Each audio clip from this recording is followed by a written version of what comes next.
मीनाक्षी और आज हम करने वाले हैं हमारे आगे के क्वेश्चन। जैसा कि आप सभी को पता है हमारा चैप्टर चल रहा है सम एप्लीकेशंस ऑफ ट्रिग्नोमेट्री। तो इस चैप्टर के कुछ इक्वेशंस हमारे बचे हुए हैं, तो आज हम करने वाले हैं कंप्लीट और इसी के साथ हमारी ये चैप्टर भी खत्म हो जाएगा। तो अगर आपको थोड़ा सा भी प्रॉब्लम, थोड़ा सा भी डाउट है ना, तो प्लीज़ मुझे कमेंट कीजिए, I will solve your problem. और वैसे तो अगर ये क्वेश्चंस आपको तभी समझ आएंगे जब आपने मेरी पहले की वीडियोस देखी होंगी, लेकिन अगर आपको थोड़ा सा भी डाउट है या पहले की वीडियो में भी कुछ भी प्रॉब्लम है तो प्लीज़ मुझे कमेंट कीजिए और अपना फीडबैक देना बिल्कुल भी ना भूलें, बिल्कुल भी नहीं। सो हम स्टार्ट करते हैं, लेट्स स्टार्ट इट। तो अपना जो नेक्स्ट क्वेश्चन है, क्वेश्चन नंबर 13, वो आ रहा है आपकी स्क्रीन पर। पढ़िए फटाफट से क्वेश्चन, मैं भी पढ़ती हूँ। Yes, question number 13 कहता है as observed from the top of a 75 meter high lighthouse from the sea level, the angles of depression of two ships are 30 degree and 45 degree. If one ship is exactly behind the other one on the same side of the lighthouse, find the distance between the two ships. ठीक है, तो इस question के according आपको क्या कहा गया है? इस क्वेश्चन में आपको यह कहा गया है कि हमारे पास में एक 75 मीटर की हाई लाइट हाउस है और वो सी लेवल के यहाँ पर, और वहाँ से दो शिप्स गुजर रही हैं जो कि एंगल ऑफ डिप्रेशन बना रही हैं 30 डिग्री एंड 45 डिग्री का। तो एक शिप दूसरे के जस्ट पीछे की साइड है, सेम ही साइड है। तो चलिए इसका फिगर बनाते हैं। जैसा कि मैंने आपको कहा था कि जब तक आप इसका फिगर सही नहीं बनाएंगे कुछ भी सही नहीं होने वाला। तो चलिए फिगर बनाते हैं। फिगर में क्या करेंगे, देखिए ये रहा हमारा लाइट हाउस, वाव, है ना। छोटा सा लाइट हाउस बना देते हैं, यहाँ पे बहुत सारी लाइट्स, ठीक है। चलिए लाइट हाउस बनाने के बाद में हम ये बोल रहे हैं कि लाइट हाउस से यहाँ पर दो शिप जा रही है, वेरी गुड। अब ये हमारी छोटी छोटी सी शिप्स, ठीक है, ओके। अब ये तो दो शिप जो है, अरे हाँ कोई बैठा हुआ भी है, मान लीजिए, ठीक है, जो शिप को चला रहा है, ठीक है। तो हम क्या कर रहे हैं, अब शिप के अंदर हमारे पास दो एंगल ऑफ डिप्रेशन दे रखे हैं। मेरी यहाँ पर लाइट हाउस की यहाँ से हम देखा जा रहा है, तो ये हमारी एक हॉरिजॉन्टल लाइन बन चुकी है, और हॉरिजॉन्टल लाइन से जब इस शिप के ऊपर देखा गया तब एक एंगल ऑफ डिप्रेशन बना है, और इस शिप पे देखा गया तब दूसरा एंगल ऑफ डिप्रेशन बन चुका है। तो आप खुद ही बताइए कौन सा एंगल ऑफ डिप्रेशन। तो ये वाला जो एंगल ऑफ डिप्रेशन बना है ये हमारा 30 डिग्री का बना है, और ये वाला जो बना है ये 45 डिग्री का बना है। तो जब इसी को हम इधर से मानेंगे तो ये अल्टरनेट इंटीरियर एंगल की प्रॉपर्टी से ये वाला एंगल हमारा 45 डिग्री और ये वाला एंगल हमारा 30 डिग्री हो जाएगा, ठीक है। मैं अभी इसकी नेमिंग कर देती हूँ तो आपको फटाफट से समझ आएगा, ठीक है। चलिए जल्दी से नेमिंग करते हैं इसकी हम। A B C D and E. तो मैंने अपने हिसाब से नेमिंग कर दिया, आप अपने हिसाब से नेमिंग कर लीजिए। और हमें क्या पूछा है, हमें पूछा है distance between these two ship, जो कि मैं एक्स सेलेक्ट कर रही हूँ, यानी कि अगर आपको यहाँ पे विजिबल नहीं है तो मैं लिख देती हूँ, हमें डी ई फाइंड करना है और उन दोनों के बीच की डिस्टेंस को मैं एक्स सेलेक्ट कर रही हूँ, ठीक है ना। ओके, कोई प्रॉब्लम है इसके अंदर? अभी तक में कोई प्रॉब्लम नहीं है ना, श्योर। अच्छा, हमको हाइट कितनी दे रखी थी? हमको हाइट दे रखी थी 70 मीटर हाइट का एक लाइट हाउस दिया था, तो वो मैंने ले लिया है, ठीक है। अब मेरे पास ये डिस्टेंस नहीं है, मैं क्या करती हूँ, मैं हमेशा की जैसे एक्स एंड वाई लेट करती हूँ ताकि क्वेश्चन क्या हो, इजी। तो चलिए इजी करते हैं क्वेश्चन को, यहाँ पर हम वाई लिख देते हैं। और अब हमारा करना क्या है, हमको लगाना है हमारे पंडित बद्री प्रसाद को, हम याद करेंगे जल्दी से और बताएंगे कि कौन सा फॉर्मूला लगने वाला है। तो चलिए देखते हैं कैसे फॉर्मूला लगाएंगे। पंडित बद्री प्रसाद हर हर बोले, बोले जल्दी बोले। अब आप आंसर बोले। आंसर बोलने के लिए मतलब फॉर्मूला बोले, तो फॉर्मूला क्या है हमारा, कौन सा फॉर्मूला हम यूज करने वाले हैं। अगर हम पहले BCD ट्रायंगल की बात करेंगे, और BCD ट्रायंगल के हिसाब से हमारे पास में परपेंडिकुलर है और हमें बेस फाइंड करना है, तो डेफिनेटली मैं tan थीटा वाला यानी sin cos tan वाला फॉर्मूला यूज करने वाली हूँ। तो tan थीटा के अकॉर्डिंग मेरे पास है tan थीटा जो कि इक्वल होता है परपेंडिकुलर अपॉन बेस के। यहाँ पर मेरे को tan 45 डिग्री दे रखे हैं बिकॉज मैंने ट्रायंगल लिया है BCD, ठीक है। तो एक ट्रायंगल BCD चल रहा है, तो 45 इज टू परपेंडिकुलर 70 है और बेस मेरा y है। tan 45 की वैल्यू क्या होती है, अभी तक तो याद हो चुकी होगी 1। आपने नोटिस किया पूरे चैप्टर में या तो 60 डिग्री आता है या 30 डिग्री आता है या 45 डिग्री आता है ना। चलिए तो ये 1 होती है, तो y इज इक्वल्स टू क्या हो चुका है 70 मीटर। अरे वाह, ये तो बहुत ही बढ़िया बात होगी, y तो हमको 70 मीटर मिल चुका है। अब हमें बात करनी है x की, तो चलिए चलते हैं, नेक लगाते हैं हमारा जो दूसरा वाला ट्राइंगल है, ट्राइंगल BCE। इस ट्राइंगल BCE के अंदर जब हम tan 30 लगाएंगे तो tan 30 is equals to perpendicular तो 70 ही है, और बेस है x प्लस वाई, यही है ना, देखो x एंड y है ना। तो x प्लस वाई करेंगे तो x की जगह पे तो x ही लिख देंगे और y की जगह पे हम लिख देंगे 70, बिकॉज हमको 70 मिल चुका है। ठीक है, अब tan 30 की वैल्यू मुझे बताइए फटाफट से, अब तक तो याद ही होनी चाहिए, 1/√3 होती है, इज इक्वल्स टू कितना हो चुका है 70 x प्लस 70। अरे ये तो बहुत ही बढ़िया बात है, क्रॉस मल्टीप्लाई कर ले फटाफट से, x plus 70 is equals to हो चुका है 70√3, and that's very easy. x निकालने के लिए आप क्या करेंगे, 70√3 में से माइनस कर देंगे 70 को, ठीक है, तो जिसका आंसर क्या हो जाएगा 70 कॉमन आ जाएगा 1√3 माइनस 1। तो आप चाहें तो इसको यहीं तक ही छोड़ सकते हैं, नहीं तो √3 की वैल्यू पुट करके इसको आगे सॉल्व कर सकते हैं। तो √3 की वैल्यू 1.7 समथिंग ले लेते हैं हम, लेकिन आप यहाँ तक छोड़ेंगे तो भी आपको पूरे मार्क्स मिल जाएंगे और वैसे भी हमें तो पूरे मार्क्स ही चाहिए ना, तो मिल जाएंगे आपको यहाँ से पूरे मार्क्स। और इसी के साथ एक क्वेश्चन भी हो चुका है सॉल्व। हमें डिस्टेंस बिटवीन टू शिप निकालनी थी जो कि x थी, हमने लेट करी थी, हम यहाँ पर लिख सकते हैं ऊपर। बहुत ही अच्छा तरीका, अगर आप बोर्ड के एग्जाम देने जा रहे हैं तो आप यहाँ पर मेंशन कीजिए, यहाँ पर मैंने फिगर या तो फिगर बनाई है और यहाँ पर आप लिखिए ऊपर कि आपने लेट किया है, let distance between two ships is x।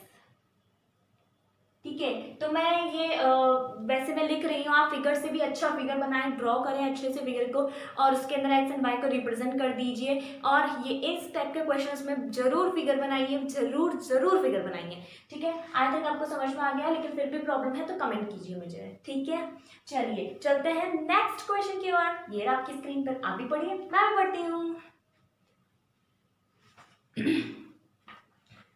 Question है, a 1.2 meter tall girl spots a balloon moving with the wind in a horizontal line at a height of 82 meter from the ground.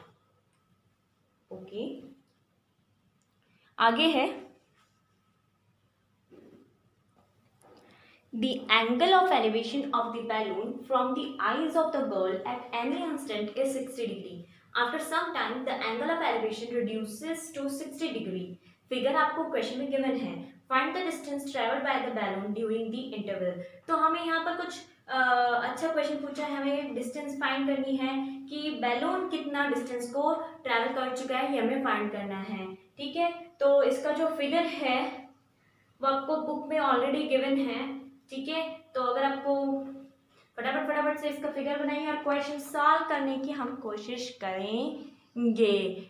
ठीक है, चलिए बनाते figure. और यहाँ पर 1.2 metre की एक गर्ल है। ठीक है, ये रही मेरी एक गर्ल। ओके, चलो इसके बाल भी बना देते हैं ना।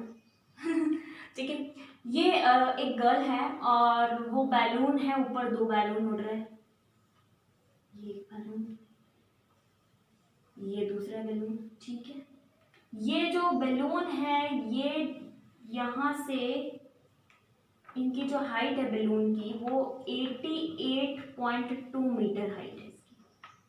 ठीक है, 88.2 मीटर आपको दे रखा है, 1.2 मीटर की ये दे रखी है।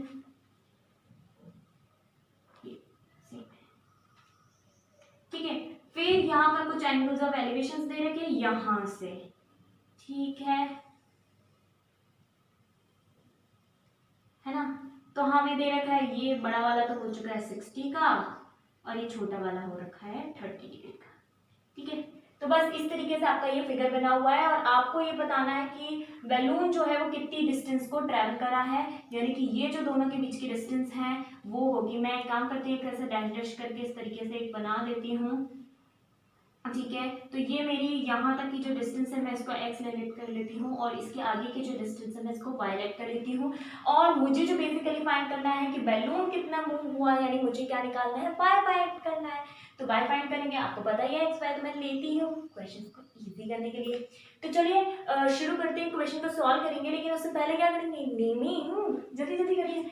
नेमिंग दे देते हैं हम A B, ये C है ना, एक्चुअली इसकी बहुत सारी नेमिंग होगी, D E F G H, जो भी है, मतलब कुल मिला के आपको अपने हिसाब से नेमिंग देनी है, बस कंसेप्ट समझ में आना चाहिए कि नेमिंग तो आप अपने हिसाब से दे सकते हैं, एबीसीडी तो हमको आती है।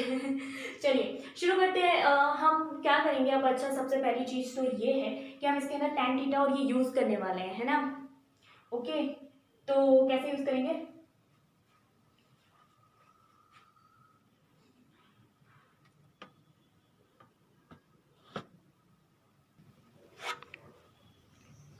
ये हमने दे रखा है। अब इसे हम सॉल्व करना है, तो कैसे करेंगे सॉल्व, हम वही लेंगे tan थीटा वाला हमारा फॉर्मूला लगाएंगे फटाफट से। देखिए लेकिन ये ध्यान रखना कि ये ओवरऑल हमें 88.2 दे रखी है। जब मैंने इसमें से ये 1.2 सब्ट्रैक्ट किया है, तो ये जो बच चुकी है 1.2 सब्ट्रैक्ट करने के बाद में सिर्फ 87, ठीक है, ओके क्लियर है।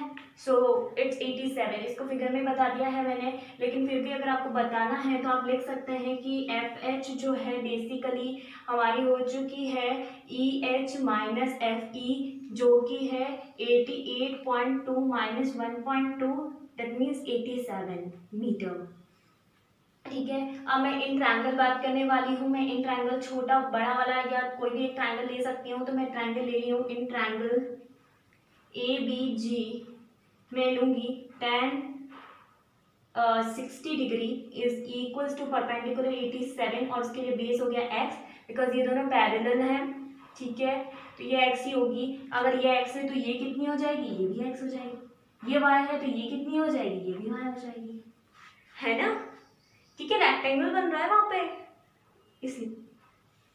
और tan 60 की वैल्यू कितनी होती है, √3, तो अब क्या हो जाएगा answer, x is equals to हो जाएगा 87/√3, ठीक है। ओहो ये तो प्रॉब्लमेटिक सिचुएशन है, कोई गल नहीं, हम देख लेंगे इसको, √3 से मल्टीप्लाई और √3 से डिवाइड भी कर लेते हैं, तो हमारे पास बन जाएगा 87√3/3, और जब इसको हमने और सॉल्व किया तो 3 2 6, 3 9 27, तो मेरे पास आ गया 29√3 मीटर, तो ये मेरे को मिल गई है x, ठीक है। अब मैं क्या करूंगी, नेक्स्ट वाला ट्रायंगल सॉल्व करने वाली हूँ मैं, इन ट्रायंगल क्या बोलूंगी मैं,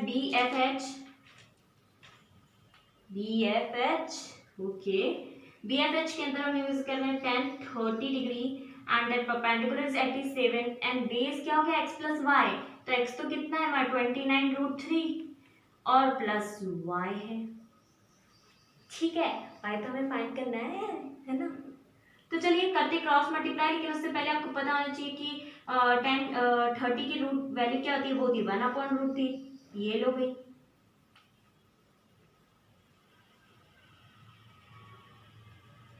इसके आगे के स्टेप मैं यही लिख रही हूँ। हम यहाँ पर क्या करेंगे, क्रॉस मल्टीप्लाई करेंगे, क्रॉस मल्टीप्लाई करते हैं फटाफट से, 87√3 इज इक्वल्स टू हो चुका है 29√3 plus y, so y is equals to हो जाएगा 87√3 माइनस 29√3, √3 हम कॉमन ले लेंगे, ठीक है, और 87 में से 29 सब्ट्रैक्ट करेंगे तो 17 में से 9 गया तो कितना बच गया 8, ठीक है, और 7 में से 2 गया तो कितना बच गया है, बताइए 58, तो हमारा आंसर आ चुका है 58√3 मीटर, और यही हमारा आंसर है, ठीक है।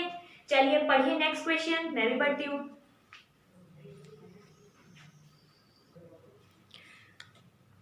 क्वेश्चन है, a straight highway leads to a foot of the tower of a tower. A man standing at the top of the tower observe a car at an angle of depression of 30 degree, which is approaching the foot of the tower with the uniform speed 6. ठीक है, 6 seconds later, the angle of depression of the car is found to be 60 degree. Find the time taken by the car to reach the foot of the tower from this point. Okay.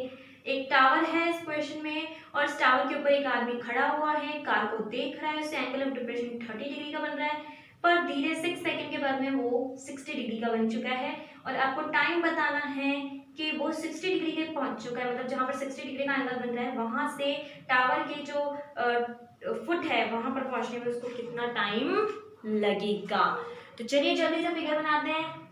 क्या आपने बनाया, सोचा? जैसे सोचते हैं कैसे सोचोगे?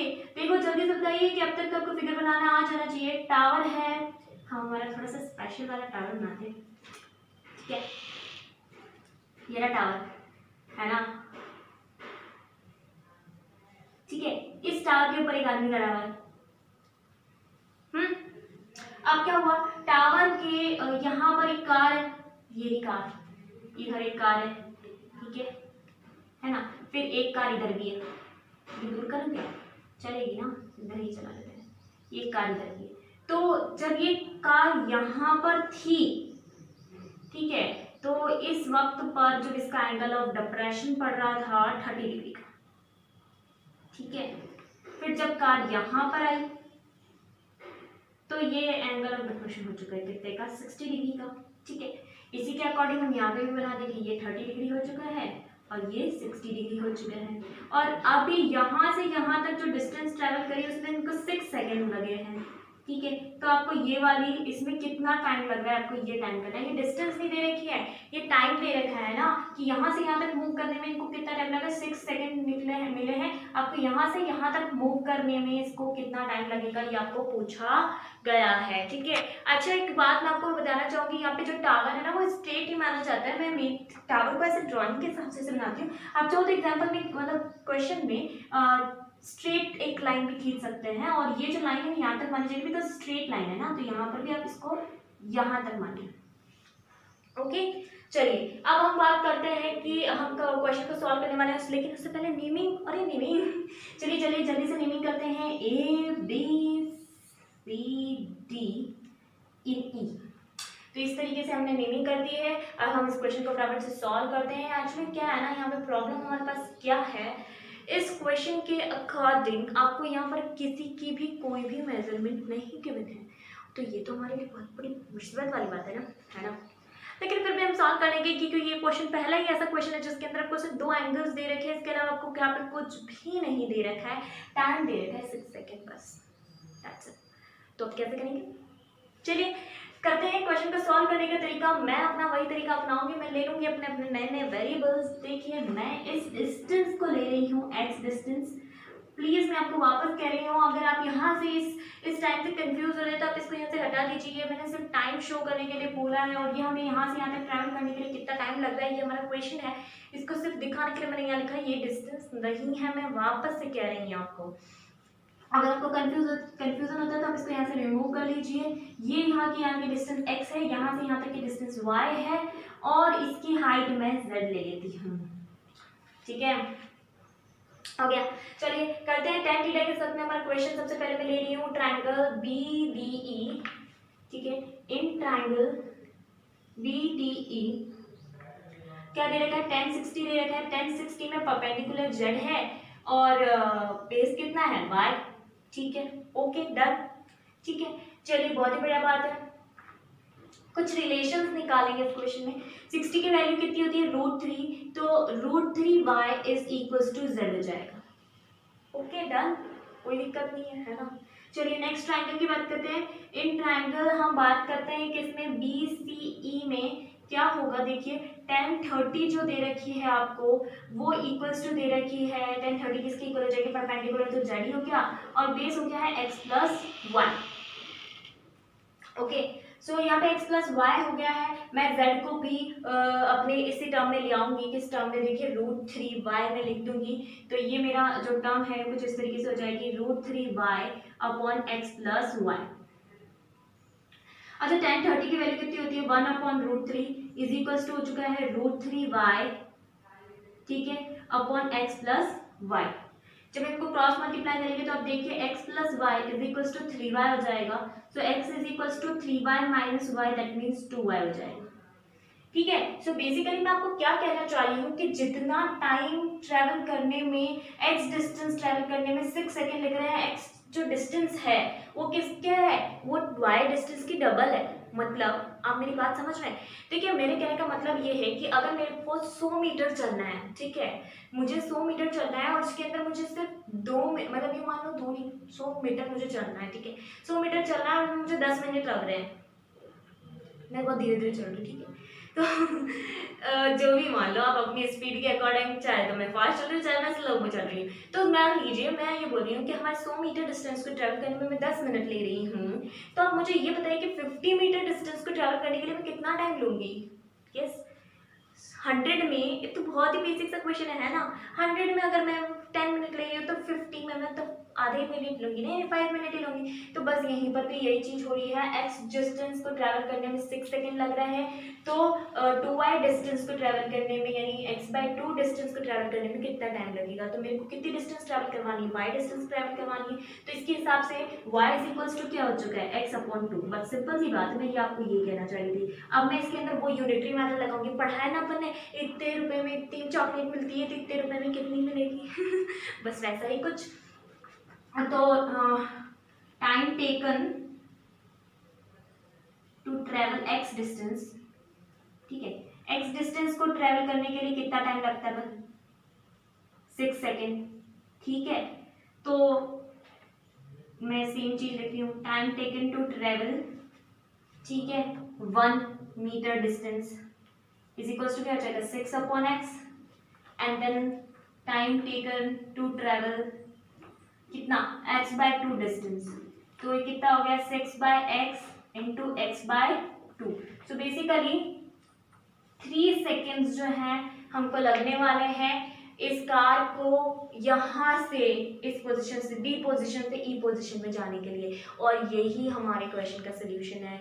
अगर आपको फिर भी प्रॉब्लम है ना तो मुझे कमेंट कीजिए। ये बहुत ही अच्छा सा, प्यारा सा, इजी नहीं कह सकते, थोड़ा सा अच्छा क्वेश्चन है और ये आने के चांसेस भी रहते हैं इस क्वेश्चन के। इसके अंदर काफ़ी कंसेप्ट जो है वो इसके अंदर इंक्लूड हो रहे हैं। हमारा जो साइन डिस्टेंस टाइम का जो कंसेप्ट है वो भी इसके अंदर यूज़ किया जा रहा है, डिस्टेंस टाइम का। तो that this question is very good. तो अगर आपको समझ में नहीं आया है अभी भी, सो प्लीज़ मुझे कमेंट कीजिए, बिल्कुल भी नहीं हिचकिचाइए, जल्दी से कमेंट कीजिए, मैं आपकी प्रॉब्लम जरूर सॉल्व करूंगी। चलिए चलते हैं नेक्स्ट क्वेश्चन की ओर। आप भी क्वेश्चन पढ़िए, मैं भी क्वेश्चन पढ़ती हूँ। ये रहा क्वेश्चन आपकी स्क्रीन पे। क्वेश्चन है, क्वेश्चन ये कह रहा है the angles of elevation of the top of the tower from 2 points at a distance of 4 meter and 9 meter from the base of the tower and in the same straight line with it are complementary, prove that the height of the tower is 6 meter। इस question के according एक tower दे रखी है, उसकी height आपको 6 metre prove करनी है और एक एंगल ऑफ एलिवेशन बन रहे हैं उसके टॉप से, ठीक है। और वो डिस्टेंस दे रखी 4 मीटर और 9 मीटर की तरफ, और दोनों जो एंगल्स दे रखे हैं वो कॉम्प्लीमेंट्री हैं एक दूसरे के। तो आपको इसकी हाइट फाइंड करनी है। चलिए फिगर बनाते हैं। आपने बनाया नहीं, जल्दी से बनाइए। देखिए ये टावर है, ठीक है, मैं ऐसे ले रही हूँ सिंपल टावर ना। यहाँ से 4 मीटर की डिस्टेंस पे एक पॉइंट है और यहाँ पर एक 9 मीटर की डिस्टेंस पे एक और पॉइंट है, ठीक है। इधर से 2 एंगल ऑफ एलिवेशन बन रहे हैं, ठीक है। और कुछ इस तरीके से बोला गया है कि दोनों एंगल्स जो हैं वो ये हमारी हाइट है, टावर की हाइट जो हमें 6 प्रूव करनी है, ठीक है। तो ये हमको कॉम्प्लीमेंट्री दे रखे हैं और कॉम्प्लीमेंट्री का मतलब होता है 2 एंगल जिनका सम 90 है। तो अगर हमारा एक एंगल थीटा है तो दूसरा 90 माइनस थीटा हो जाएगा, ठीक है। तो चलिए ये हो चुका है ए, ये हो चुका है बी, ये सी और ये डी। इस तरीके से हमारी नेमिंग हो चुकी है और अब इसको सॉल्व करना है जो कि बहुत ही ज़्यादा इजी है। करें जल्दी से, चलिए देखते हैं क्या हो रहा है। मैं ट्रायंगल पहले बात करती हूँ। अच्छा हमें यहाँ पे लिखना है टू प्रूव, हमें क्या प्रूव करना है, x = 6 मीटर हमें प्रूव करना है। तो सॉल्यूशन स्टार्ट करते हैं यहाँ से। सॉल्यूशन ये बोल रहा है, ओके, इन ट्रायंगल ACD, ठीक है, tan थीटा क्या हो गया, tan theta is equal to perpendicular x, base कितना हो गया 4। tan थीटा तो हमें पता ही नहीं है ना, क्या थीटा तो हमें कुछ भी नहीं पता, थीटा तो हमें पता ही नहीं है, अब क्या करें, कुछ नहीं कर सकते ना, है ना। चलिए इसको ऐसे छोड़ देते हैं, इक्वेशन नंबर 1 दे देते हैं। अब क्या बात करते हैं, इन ट्रायंगल हम बात करते हैं ABD में। देखिए tan 90 माइनस थीटा, परपेंडिकुलर क्या हो गया x और बेस क्या हो गया 9। आपको पता है tan 90 माइनस थीटा क्या होता है? cot theta. क्या होता है? cot theta. अगर आपने ट्रिग्नोमेट्री पढ़ी है और आपको थोड़ी सी भी याद है तो ये ही होता है।